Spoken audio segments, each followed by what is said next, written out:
Shalom Bapak Ibu Saudara sekalian, selamat pagi. Kita berjumpa kembali dalam ibadah online kita kali ini. Puji nama Tuhan kalau kita bisa kembali mengikuti ibadah online pagi hari ini. Saya percaya Bapak Ibu Saudara sekalian diberkati oleh Tuhan pagi hari ini, sehingga bisa bersama-sama dengan kami di tempat ini memuji serta mempermuliakan nama Tuhan.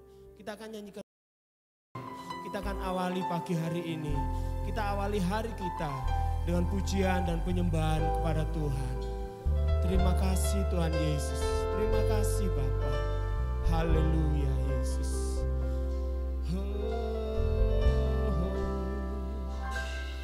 Ku ada sebab anugerah-Mu, ku ada karena kasih-Mu, Tuhan Yesus. Ku berterima kasih buat kasih rahmat-Mu. Ku ada sebab anugerah-Mu, ku ada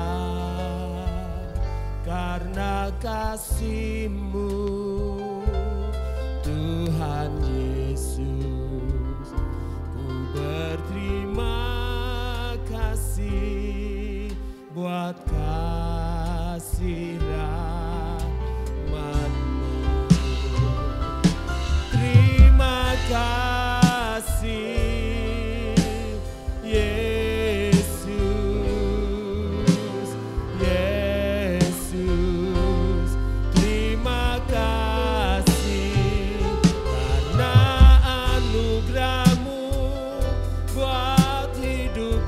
sekarang, bukan memuji-Mu.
Yesus, sembah Yesus, sembah Yesus, sembah Dia, tinggikan namanya, tinggikan nama Yesus.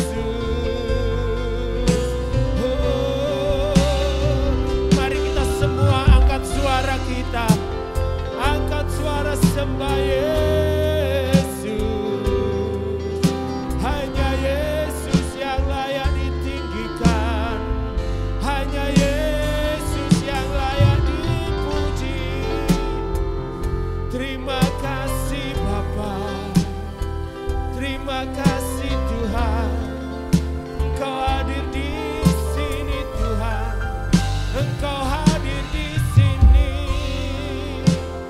Terima kasih Yesus, terima kasih Tuhan, Engkau sungguh baik. Haleluya. Terima kasih Yesus, terima kasih Tuhan. Buka hati kami Tuhan untuk Roh-Mu ya Bapa. Kubuka hati kami untuk menyembah-Mu Yesus. Oh Yesus. Kubuka hati, oh kubuka hati untuk Roh-Mu Yesus.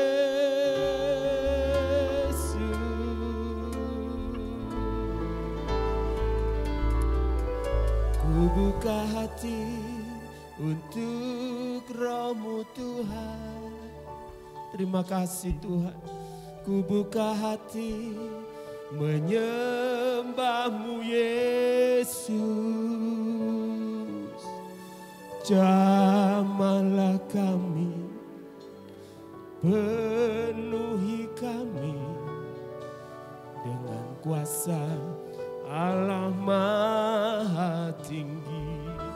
Oh Yesus, haleluya. Buka hati untuk Roh-Mu Tuhan. Ku buka hati menyembah-Mu Yesus. Jamahlah kami, penuhi kami dengan kuasa Allah Maha Tinggi. Sekali lagi katakan, ku buka hati untuk Roh-Mu Tuhan. Yesus, ku buka hati menyembah-Mu Yesus. Jamahlah kami, penuhi kami dengan kuasa Allah Maha Tinggi. Jamahlah kami, jamahlah kami, penuhi kami dengan kuasa Allah Maha Tinggi. Jamahlah kami Tuhan, jamahlah kami, penuhi kami dengan kuasa Allah Maha Tinggi. Oh Yesus, terima kasih Tuhan, terima kasih, terima kasih Yesus, terima kasih Tuhan, terima kasih Bapa. Terima kasih Tuhan, Engkau sudah hadir Tuhan. Terima kasih Bapa, Engkau sudah hadir dimanapun kami berada Yesus. Kami boleh merasakan hadirat-Mu yang luar biasa Tuhan. Terima kasih Tuhan Yesus. Terima kasih Bapa. Terima kasih Tuhan. Kami hendak menyembah Engkau Tuhan. Terima kasih Yesus, terima kasih Bapa. Kami akan awali Tuhan penyembahan kami kepadamu, ibadah kami pagi hari ini Tuhan. Hanya di dalam nama Tuhan Yesus kami sudah berdoa dan mengucap syukur. Haleluya. Amin. Puji nama Tuhan. Saya percaya bahwa Bapak Ibu Saudara sekalian yang ada dimanapun saat ini berada, dalam kondisi apapun, dalam keadaan apapun, boleh merasakan kasih Tuhan yang luar biasa. Allah kita luar biasa. Yesus sudah mati bagi kita dan Dia juga sudah bangkit bagi kita untuk kita boleh memperoleh hidup yang kekal bersama-sama dengan Dia. Amin. Puji nama Tuhan. Kita nyanyikan satu pujian. Haleluya Yesus. Yang lemah dikuatkan, yang miskin diperkaya, yang buta pun melihat. Semua Dia buat bagiku. Amin. Yang lemah dikuatkan, yang miskin diperkaya, yang buta pun melihat. Semua Dia buat bagiku. Hosana, Hosana, Yesus mati bagiku. Hosana, Hosana, Dia bangkit bagiku. Mari kita nyanyikan pujian ini dengan sepenuh hati kita. Yang lemah dikuatkan, yang miskin diperkaya, yang buta pun melihat. Semua Dia buat bagiku. Katakan Hosana, Hosana, Hosana, Yesus mati bagiku. Hosana, Hosana, Dia bangkit bagiku. Hosana, Hosana, Yesus mati bagiku. Hosana, Hosana, Dia bangkit bagiku. Puji nama Tuhan. Yang lemah keadaan kita saat ini, apapun yang kita hadapi, kita punya Tuhan yang hidup. Kita punya Tuhan Yesus yang luar biasa. Kita punya Tuhan Yesus yang kuat. Amin. Dia yang sanggup. Hanya Yesus yang sanggup. Kita nyanyikan pujian ini. Terima kasih Tuhan. Terima kasih Tuhan. Haleluya. Yang lemah dikuatkan, yang miskin diperkaya, yang buta pun melihat. Semua Dia buat bagiku. Hosana, Hosana, Yesus mati bagiku. Hosana, Hosana, Yesus bangkit bagiku. Hosana, Hosana, Yesus mati bagiku. Hosana, Hosana, Yesus bangkit bagiku. Hosana, Hosana, Yesus mati bagiku. Hosana, Hosana. Yesus bangkit bagiku. Dia bangkit bagiku. Yesus, Yesus bangkit bagiku. Oh Yesus, terima kasih Tuhan. Terima kasih Bapa. Terima kasih Tuhan. Terima kasih untuk anugerah-Mu Tuhan. Terima kasih Yesus. Terima kasih Bapa. Saatnya kami tidak mendengarkan firman-Mu Tuhan. Saatnya kami berdiam diri untuk mendengarkan suara-Mu Bapa. Pakai hamba-Mu Yesus. Pakai hamba-Mu Tuhan. Untuk menyampaikan pesan. Untuk menyampaikan kata hati-Mu Tuhan. Supaya boleh kami semakin dikuatkan karena Engkau Yesus. Terima kasih Tuhan Yesus. Kami sambut firman-Mu pada pagi hari ini Tuhan. Hanya di dalam nama Tuhan Yesus kami sudah berdoa dan mengucap syukur. Haleluya. Amin.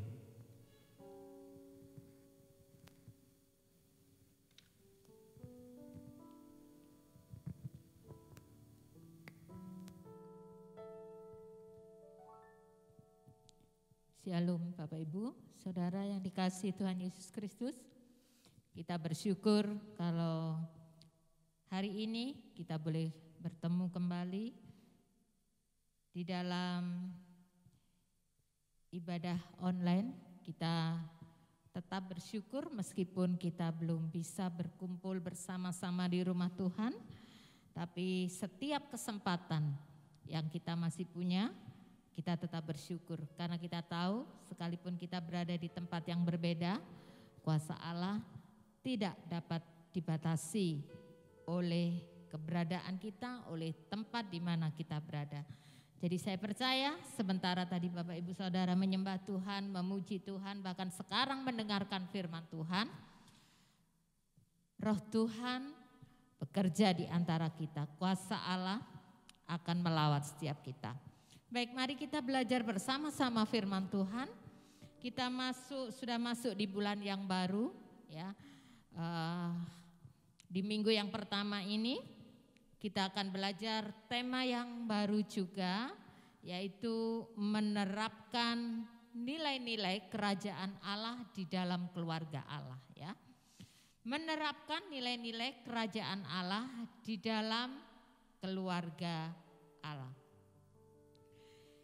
Di dalam keluarga ataupun jemaat, jadi di dalam keluarga Bapak Ibu masing-masing atau sekarang kita di dalam kita berjemaat, ada cara-cara yang digunakan untuk membangun kebersamaan, baik di dalam keluarga atau di dalam jemaat. Bahkan mungkin lebih besar lagi di dalam sebuah komunitas, ya, atau organisasi atau bahkan bangsa ini. Kalau misalnya di dalam keluarga, mungkin untuk membangun kebersamaan ada waktu-waktu tertentu gitu ya, yang disepakati supaya seluruh anggota keluarga bisa berkumpul bersama. Mungkin karena kalau ada suami istri yang kedua-duanya bekerja, mungkin saat yang paling baik adalah malam hari, makan bersama dengan anak-anak. Nah itu misalnya itu adalah salah satu cara dan itu diharuskan untuk seluruh anggota keluarga misalnya. Atau mungkin setiap hari-hari tertentu misalnya Sabtu atau Minggu itu adalah waktu untuk keluarga. Atau mungkin ada cara-cara yang lain di mana keluarga punya cara untuk membangun kebersamaan. Demikian juga dalam jemaat ya. Misalnya dengan perjamuan kasih. Dengan perjamuan kasih, makan bersama, atau dengan mengadakan retreat, atau mungkin acara-acara yang lain, semuanya digunakan untuk membangun kebersamaan. Tetapi semua cara yang misalnya dapat diterapkan, baik dalam keluarga atau dalam jemaat, itu semuanya sangat baik dilakukan, tapi semuanya akan sia-sia. Semua cara sebaik apapun, selama apapun waktunya atau sebanyak apapun biaya yang dikeluarkan gitu ya, semuanya baik. Tapi semuanya akan sia-sia jika tidak ada nilai-nilai yang diterapkan di dalamnya. Sekarang kita sebagai anggota keluarga Allah, di dalam jemaat ini anggota keluarga Allah, apa yang akan kita pelajari selama bulan ini, Bapak Ibu juga bisa menerapkannya di dalam keluarga masing-masing atau dimanapun Bapak Ibu Saudara berada. Jadi sekarang kita akan melihat mengapa kita harus menerapkan nilai-nilai kerajaan Allah. Ya. Kita masih hidup di dunia ini, ya, di mana sekarang Bapak Ibu Saudara dan saya berada. Tapi mengapa kita perlu menerapkan nilai-nilai? Sehingga seperti pertama tadi saya katakan, ada banyak cara yang kita gunakan untuk membangun kebersamaan. Tapi semuanya nggak ada artinya kalau tidak ada nilai yang terkandung di dalamnya, nggak ada nilai yang diterapkan di dalamnya. Lalu mengapa kita harus menerapkan nilai-nilai kerajaan Allah? Yang pertama adalah karena kita sekarang adalah warga negara kerajaan Allah. Filipi 3 ayat yang ke-20, Filipi 3 ayat yang ke-20 mengatakan bahwa karena terjemahan baru, karena kewargaan kita adalah di dalam surga. Hanya bagian saja yang saya bacakan. Karena kewargaan kita adalah di dalam surga. Terjemahan sederhana Indonesia mengatakan, tetapi kita sudah menjadi warga negara kerajaan surga. Bapak Ibu Saudara dan saya yang percaya kepada Yesus Kristus, kewargaan kita, warga negara kita itu surga. Bapak Ibu Saudara yang sudah memiliki kartu tanda penduduk, jelas di situ bahwa kita adalah warga negara Indonesia. Tapi sekarang kita yang percaya kepada Yesus, kita juga punya kewarganegaraan yang lain. Ya, dan kewarganegaraan kita adalah surga. Jadi tata cara hidup kita itu harus sesuai dengan kewarganegaraan kita. Kalau misalnya di dunia ini, kita Bapak Ibu Saudara dan saya warga negara Indonesia. Negara kita punya aturan-aturan tersendiri. Punya peraturan-peraturan yang harus kita lakukan sebagai warga negara Indonesia. Mulai dari peraturan di tingkat lingkungan kita, misalnya di rukun tetangga, rukun warga, sampai desa, sampai terus. Ada aturan-aturan yang sifatnya langsung dari pusat atau juga daerah. Sementara kita tinggal di Indonesia, maka aturan tata cara yang kita harus lakukan adalah aturan yang sesuai yang dibuat oleh negara Indonesia. Kita nggak bisa melakukan sesuatu sesuai dengan misalnya peraturan dari negara lain, meskipun itu negara tetangga. Kita nggak bisa membandingkan. Kalau misalnya, oh di sana kok sebebas ini, sedangkan di sini semuanya seperti ini. Oh di sana sudah bisa melakukan kegiatan-kegiatan apapun, tapi mengapa Indonesia belum? Kita nggak bisa seperti itu karena apa? Kita hidup di Indonesia punya tata cara dan aturan sendiri. Kalau kita ingin seperti negara lain, ya tinggallah di negara itu. Jadi kita juga sekarang begitu. Sebagai orang yang percaya kepada Yesus, kita sekarang warga negara surga. Jadi tata cara kita, hidup kita, nilai-nilai yang kita terapkan bukan hanya dalam berjemaat, ya, bukan hanya di gereja, tapi dalam keluarga atau dimanapun Bapak Ibu Saudara berada, maka nilai-nilai kerajaan Allah lah yang kita terapkan. Mengapa ayat ini disebutkan dalam Filipi 3 ayat 20? Ini berhubungan dengan ayat yang ke-18. Ya, ayat yang ke-18 itu mengatakan ada sebagian orang yang disebut sebagai seteru salib Kristus. Nah, mereka adalah orang yang mengaku percaya, tapi memiliki cara hidup yang tidak sesuai dengan firman Tuhan. Sehingga kemudian di ayat 20 mengatakan, kewarganegaraan kita itu sekarang dalam surga. Kita sudah menjadi warga negara kerajaan Allah. Jadi harusnya dimanapun kita berada, maka nilai-nilai yang kita terapkan, yang kita lakukan adalah sesuai dengan firman Tuhan. Itu alasan yang pertama mengapa kita perlu menerapkan nilai-nilai kerajaan Allah. Yang kedua, dengan skop yang lebih kecil lagi, karena kita adalah anak Allah. Ya, karena kita adalah anak Allah. Galatia 3 ayat yang ke-26 mengatakan demikian. Sebab kamu semua adalah anak-anak Allah karena iman dalam Yesus Kristus. Kita semua yang percaya kepada Yesus disebut anak-anak Allah. Kemudian Efesus 5 ayat 1, Efesus 5 ayat 1 dalam terjemahan baru mengatakan demikian. Sebab itu jadilah penurut-penurut Allah seperti anak-anak yang kekasih. Dalam terjemahan bahasa Indonesia masa kini mengatakan kalian adalah anak-anak Allah. Tadi yang disebutkan ya, karena percaya Yesus kita adalah anak-anak Allah yang dikasihinya. Sebab itu kalian harus berusaha mengikuti teladan Allah. Jadi jelas di sini karena kita anak Allah dan kalau kita percaya Yesus, kita selain kita anak Allah, warga negara, kewarganegaraan kita juga adalah warga negara surga, maka tunjukkan kalau kita ini adalah orang yang percaya kepada Yesus. Yang tadi dikatakan bahwa harus meneladani Dia. Harus meneladani Dia, harus melakukan tata cara hidup kita. Cara hidup kita, pola hidup kita itu sekarang ada aturannya. Bukan seperti kebanyakan orang di dunia ini. Meskipun kita masih tinggal di dunia ini. Tapi karena kita anak-anak Allah, karena kita warga negara kerajaan surga, maka tata cara hidup kita, nilai-nilai yang harus kita lakukan, yang harus kita terapkan. Dimanapun Bapak Ibu Saudara berada dan saya adalah sesuai dengan firman Tuhan. Nah, sekarang kita sudah tahu ya alasannya mengapa kita perlu menerapkan nilai-nilai kerajaan Allah.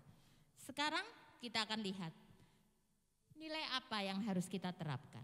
Nilai-nilai apa yang harus kita terapkan?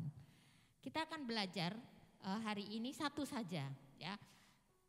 Sebagai anggota keluarga Allah, sehingga supaya persekutuan kita ini terjalin dengan baik dan indah, itu seperti bulan lalu kita pelajari alangkah baik dan indahnya kalau kita hidup bersama dengan rukun persekutuan kita, sehingga tercipta kerukunan.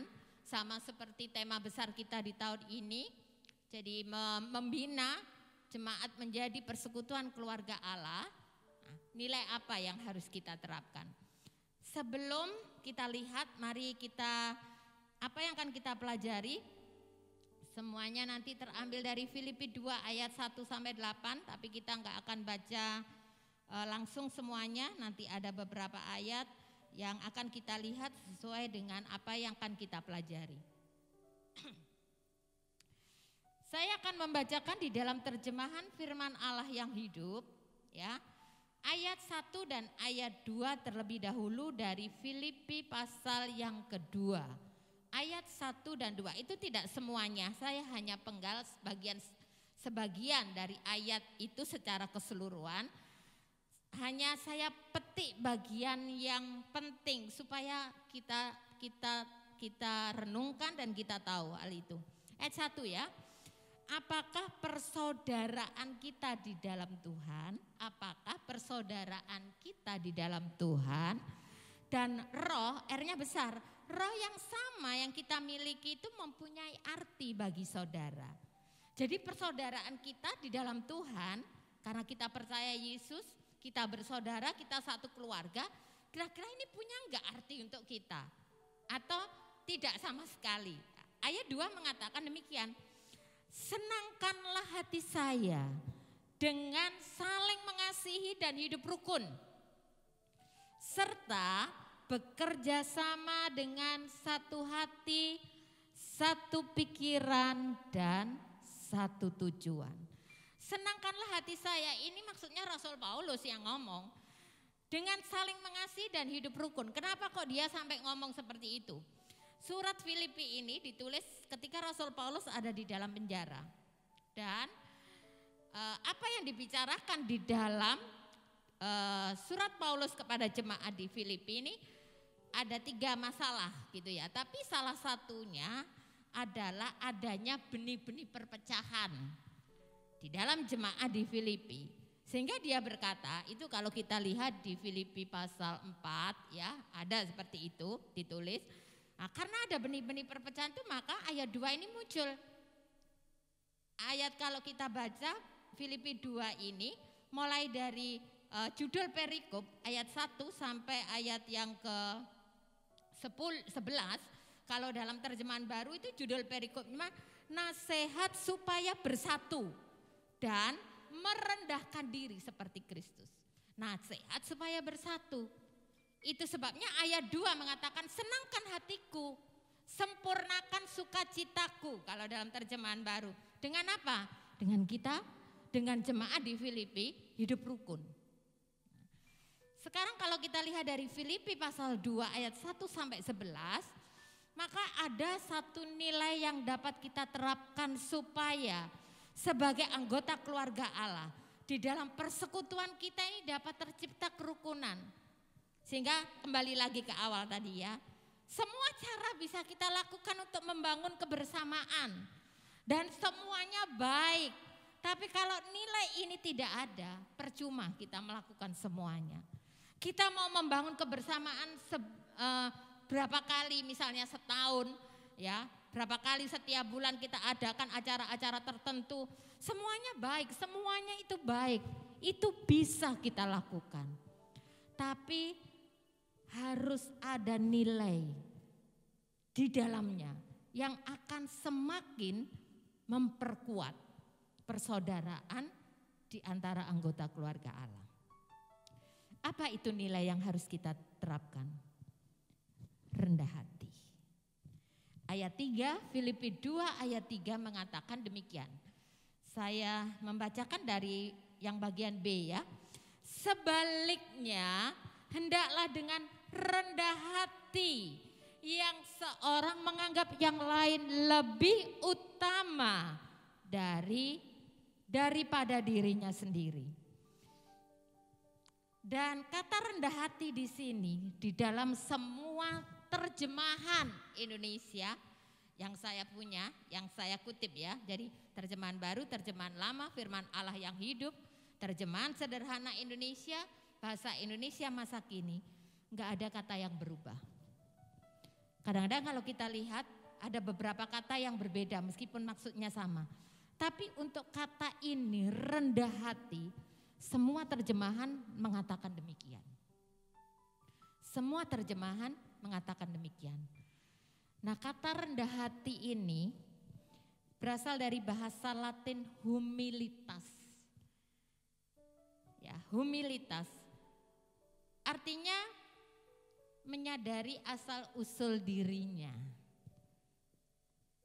Bapak Ibu Saudara menyadari asal usul kita. Maksudnya asal usul itu bukan silsilah keluarga gitu bukan ya. Oh saya keturunan siapa misalnya, bukan. Asal usul diri kita. Ya kalau kita membandingkan kata humilitas ini, kita juga mengenal kata humus. Itu kan tanah. Jadi Bapak Ibu Saudara dan saya, seberapa hebat kita, seberapa tinggi jabatan kita, seberapa banyak harta yang kita punya, ternyata asal usul kita cuma dari tanah, ya. Dalam bahasa Yunani, rendah hati itu praus. Ini hampir sama dengan kata lemah lembut. Hampir sama, disamakan dengan lemah lembut juga diartikan atau berasal dari kata praus ini. Ini seperti binatang liar yang sudah dijinakkan. Jadi kalau kita melihat arti kata rendah hati ini, maka orang yang rendah hati itu berarti adalah orang yang menyadari asal-usul dirinya. Seperti tadi saya katakan, sehebat apa kita, seberapa tinggi mungkin pendidikan kita, ya. Seberapa banyak orang yang menghargai kita dengan posisi kita. Seberapa hebat kita di masyarakat, di tengah jemaat mungkin, atau apapun juga mungkin hal-hal yang sudah kita lakukan, kebaikan-kebaikan yang sudah kita lakukan, mungkin manfaat-manfaat yang mungkin kita merasa bahwa saya ternyata lebih dari yang lain. Oh, saya ternyata posisi saya seperti ini. Sehingga mungkin pikiran kita bahwa oh, saya boleh kan menyombongkan diri, membanggakan diri saya karena memang kenyataannya saya seperti itu. Tapi ingat asal usul diri kita. Sekali lagi, sehebat apapun Bapak Ibu Saudara dan saya, menurut pandangan kita, sekaya apapun kita menurut diri kita, ternyata kita cuma debu tanah. Itu asal usul kita. Sehingga ketika kita menyadari bahwa siapa kita, menyadari asal usul kita, maka pengenalan diri tentang asal usul inilah akan membawa Bapak Ibu Saudara dan saya kepada sikap yang memuliakan Allah. Karena kalau kita tidak menyadari ini, rendah hati tidak ada. Karena kita selalu merasa bahwa saya hebat, saya bisa melakukan apapun, saya mampu karena saya, bukan karena Allah yang ada di dalam hidup saya, bukan karena Yesus yang ada dalam hidup kita. Jadi dari sini kita lihat, kalau Bapak Ibu Saudara dan saya menerapkan nilai ini, maka sesungguhnya inilah suatu tindakan penaklukan diri. Karena kita menyadari siapa diri kita. Sehingga apapun dalam situasi apapun dimanapun kita berada, maka yang kita lakukan adalah memuliakan Dia. Saya tahu rendah hati ini tidak menyenangkan, ya. Justru ini banyak kali menyakitkan, dan teladan kerendahan hati tidak ada yang lain, hanya Yesus. Filipi 2 ayat 5 dan 8 itulah yang menunjukkan teladan kerendahan hati yang luar biasa. Hendaklah kamu dalam hidupmu bersama menaruh pikiran dan perasaan yang terdapat juga dalam Kristus Yesus, yang walaupun dalam rupa Allah tidak menganggap kesetaraan dengan Allah itu sebagai milik yang harus dipertahankan. Jadi ini sudah menunjukkan seberapa besar kerendahan hatinya.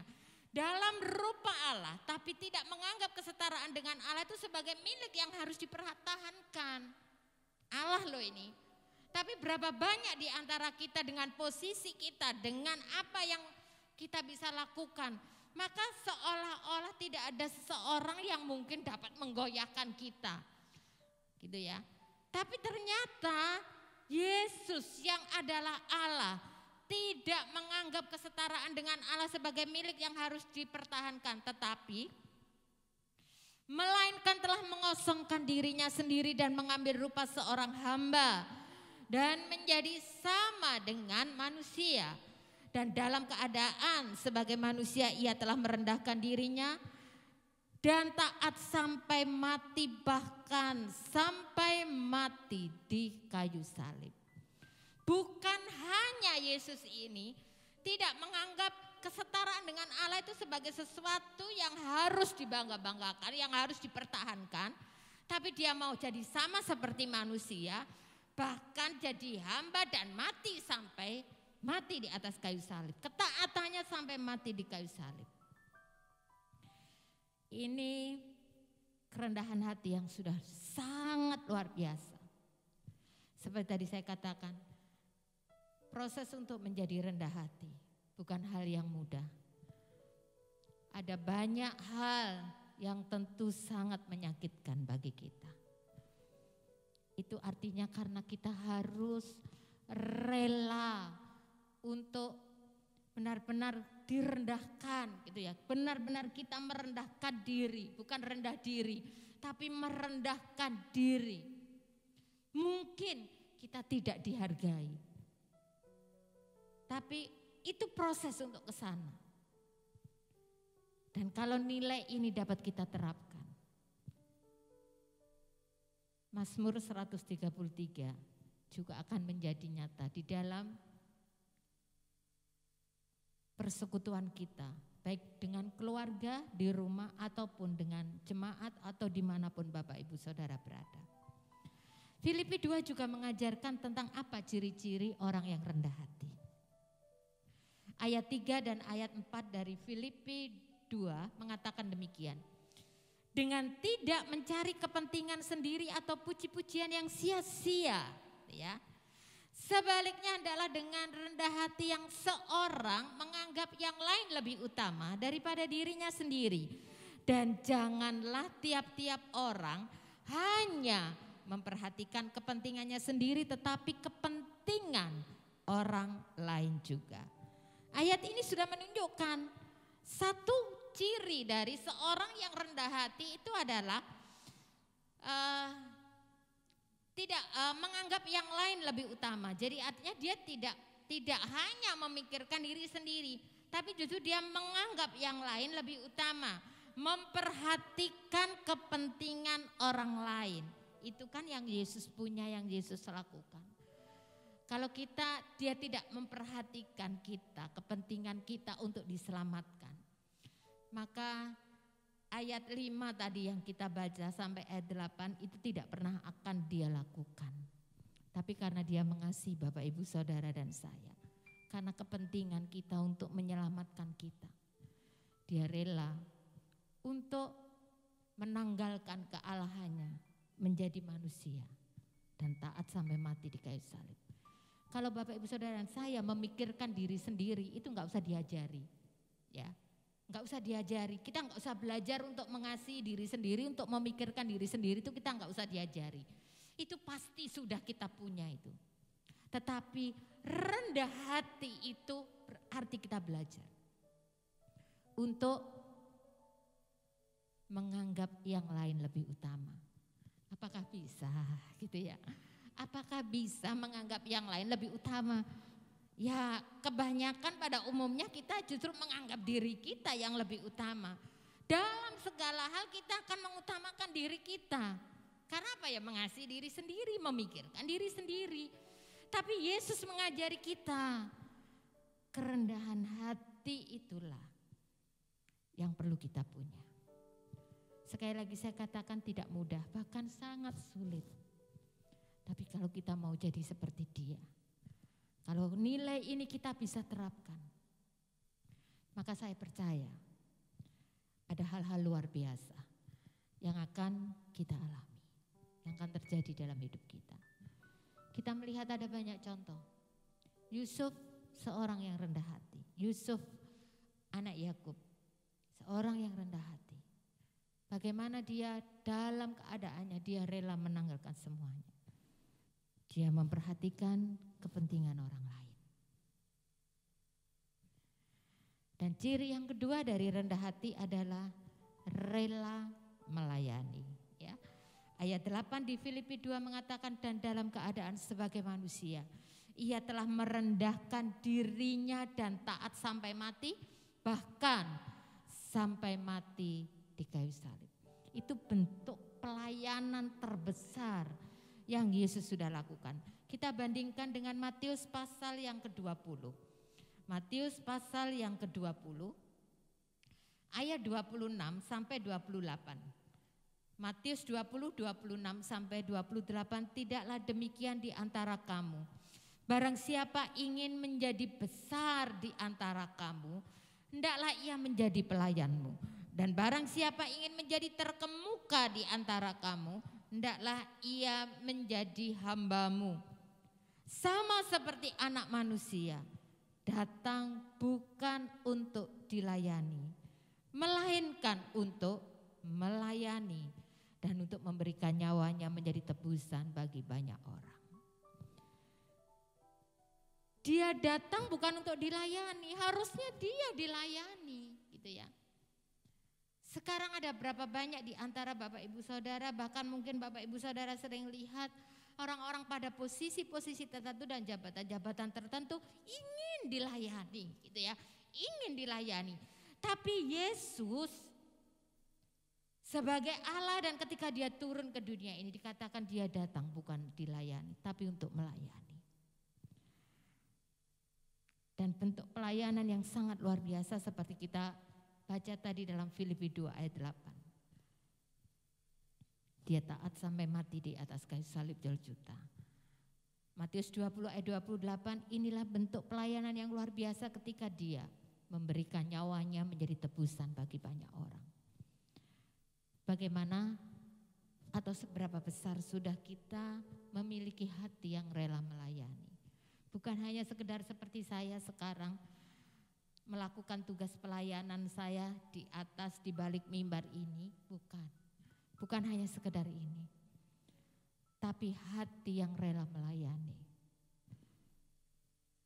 Sanggupkah kita untuk tidak dihargai, untuk tidak dianggap, gitu ya, untuk mungkin direndahkan, untuk dikecewakan, tapi proses menjadi rendah hati harus melewati seperti itu.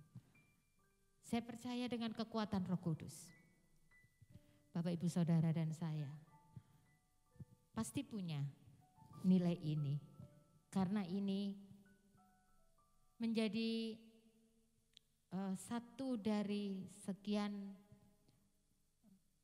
yang harus kita miliki dalam hidup kita ketika kita meneladani Yesus Kristus dan ingin menjadi serupa dengan Dia di dalam perbuatan, perkataan, pikiran, dan seluruh kehidupan kita.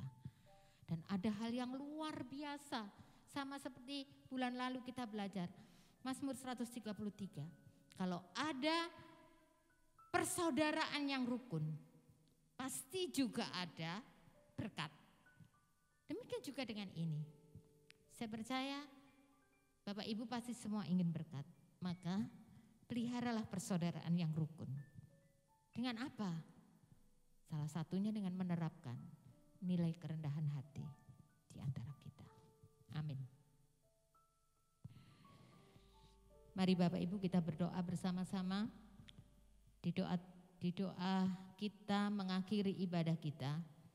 Selain kita berdoa untuk bangsa dan negara kita juga terus berdoa untuk saudara-saudara kita yang masih dalam keadaan sakit, dan ada beberapa di antara mereka yang terpapar COVID-19, kita terus berdoa. Tapi kita juga bersyukur ada beberapa saudara-saudara kita yang sudah pulih, dinyatakan negatif, kita bersyukur.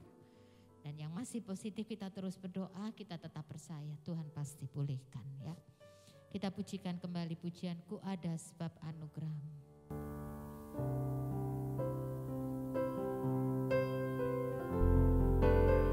Terima kasih Yesus.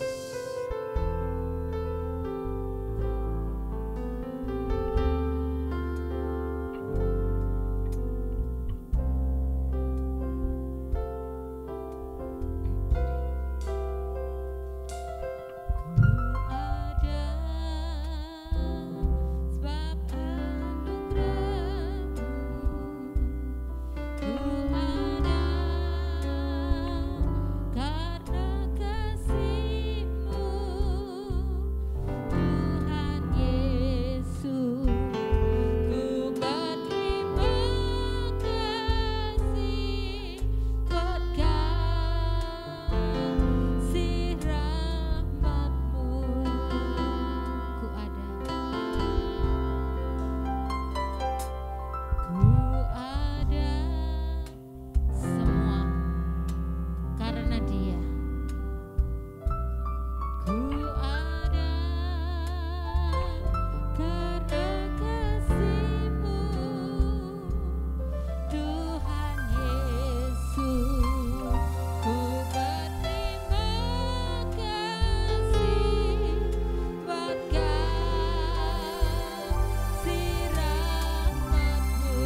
tidak ada yang patut kami banggakan di dalam kehidupan kami. Karena sesungguhnya kami ada sampai saat ini, semua keberadaan kami adalah karena kasih-Mu dalam hidup kami. Sehingga kami juga percaya bahwa semuanya ini, semua yang terjadi, semua yang kami dapat nikmati, semua keberadaan hidup kami karena Engkau, karena kasih-Mu, karena hanya semata-mata karena anugerah-Mu. Sehingga tidak ada satupun yang boleh kami banggakan, yang dapat kami banggakan dengan diri kami ini, yang dapat kami sombongkan dengan diri kami. Karena sesungguhnya semua karena anugerah-Mu. Dan itu artinya kami menyadari siapa diri kami. Kami menyadari asal-usul kami. Seberapa hebat kami, apa yang dapat kami lakukan. Seberapa banyak harta yang kami punya, sesungguhnya kami hanya debu tanah. Sehingga sekali lagi kami tahu keberadaan kami semua karena anugerah. Sehingga semuanya ini akan menyadarkan kami bahwa hidup ini hanya untuk memuliakan nama-Mu.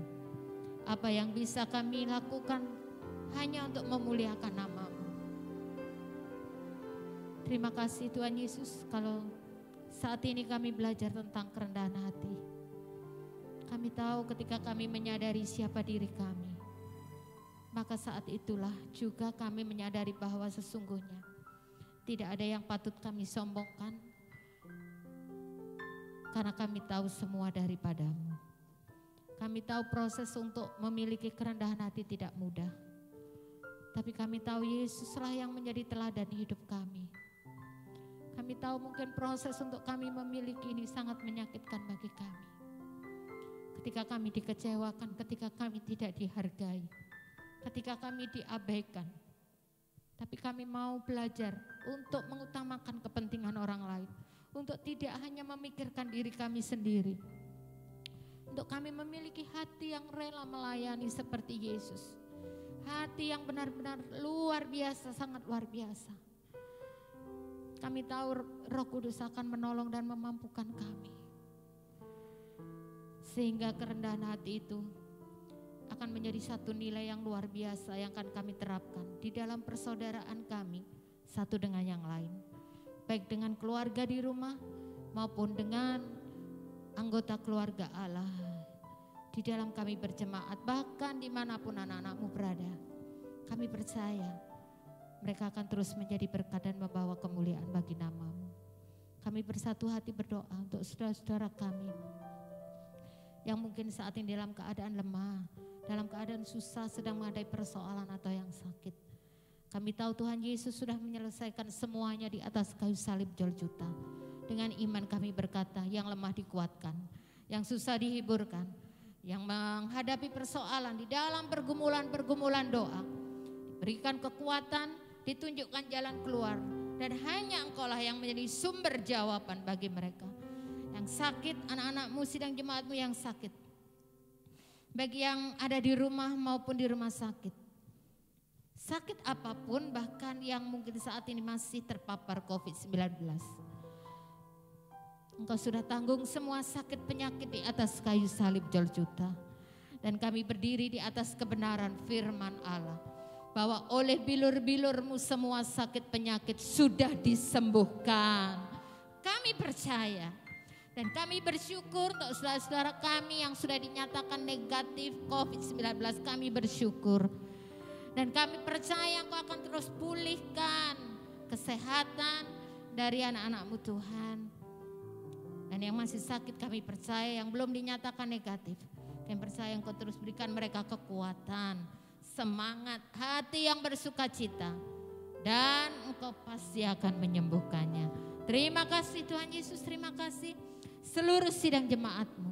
Kami percaya terus berada di dalam berkat penyertaan, pemeliharaan dan perlindungan-Mu. Apapun aktivitas mereka, baik yang sekolah, yang kuliah, yang bekerja, yang membuka usaha, baik yang sudah memasuki masa pensiun atau yang masih anak-anak. Kami percaya mereka semuanya berada di dalam penyertaan-Mu, dalam berkat-berkat-Mu yang luar biasa. Di masa apapun kami tetap bisa bersyukur kepada-Mu. Karena kami tahu Engkau Yesus tidak pernah meninggalkan kami. Terima kasih Bapak. Kami tetap bersyukur untuk bangsa Indonesia yang kami cintai ini. Masih di tengah pandemi COVID-19, tapi kami tetap percaya sekarang Kau sedang bekerja di antara kami. Di tengah-tengah kota dan bangsa kami, menyatakan kasih kuasa dan kemuliaan-Mu. Berkat-Mu tercurah atas para pemimpin kami, mulai dari presiden sampai ke tingkat yang paling rendah. Kami percaya berkat kekuatan-Mu juga tercurah bagi seluruh tenaga kesehatan di seluruh Indonesia, bahkan keluarga, anggota keluarga mereka. Kami percaya berkat-Mu juga tercurah atas seluruh masyarakat rakyat Indonesia ini Bapa. Belas kasihan-Mu turun atas kota dan bangsa kami. Kami memberkati kota kami memberkati bangsa kami. Sejahteralah kota dan bangsa kami, aman dan damailah kota dan bangsa kami. Kiranya kasih kuasa dan kemuliaan-Mu tercurah di tengah-tengah kota dan bangsa kami. Sehingga kami percaya melalui masa-masa yang sulit ini, nama Yesus akan dipermuliakan. Ada banyak orang yang mendengar nama Yesus menjadi percaya dan menerima Yesus sebagai Tuhan dan Juru Selamat pribadi. Terima kasih Bapak. Terima kasih untuk saat ini. Kami percaya seluruh sidang jemaat-Mu, bahkan semua orang yang turut mendengarkan ibadah kami dan menyaksikan ibadah ini semuanya diberkati. Sepanjang minggu ke depan, kami percaya berkat-Mu juga atas seluruh sidang jemaat-Mu, penyertaan, pemeliharaan dan perlindungan-Mu juga atas seluruh sidang jemaat-Mu Tuhan. Engkau tidak pernah meninggalkan kami, Engkau Allah, Engkau Tuhan Yesus yang baik, selalu baik di dalam kehidupan kami. Terima kasih untuk pagi hari ini, untuk saat ini, untuk ibadah kami ini. Kami percaya, kami sungguh percaya Engkau bekerja di antara kami. Terima kasih Bapa, terima kasih Yesus, terima kasih Roh Kudus. Kiranya berkat damai sejahtera dari Allah Bapa, kasih sayang dan anugerah dari Putra yang tunggal Tuhan Yesus Kristus, berkat penyertaan dan persekutuan dengan Roh Kudus, memberkati menyertai kita semuanya, dimanapun Bapak Ibu Saudara berada sekarang sampai selama-lamanya, sampai Tuhan Yesus Kristus datang kali yang kedua menjemput kita. Dalam nama Tuhan Yesus Kristus, kami sudah berdoa dan bersyukur pada Bapa di surga. Haleluya, amin. Tuhan Yesus memberkati kita semuanya.